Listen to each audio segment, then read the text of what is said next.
जो मदारिसों और मसाजिदों से सामान लेते हैं, वो सामान जो शादी ब्याह में हम इस्तेमाल करते हैं, मसलन देगों की हमें ज़रूरत पड़ती है और बर्तनों की ज़रूरत पड़ती है।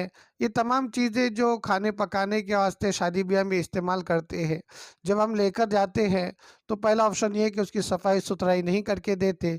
दूसरी बात ये है कि जब भाड़ा मांगा जाता है कि भाड़ा आपका 1,000 रुपये हो गया, तो हमको बड़ा बोझ लगता है। ये कैसी बात है? कभी कभी हम पहचान बताते हैं, दोस्ताना बताते हैं, रिश्तेदारी बताते हैं और करीबी बातें बताते हैं, एहसान जतलाते हैं। नहीं नहीं, ये तो उनका हक है भाई, ये उनका हक है।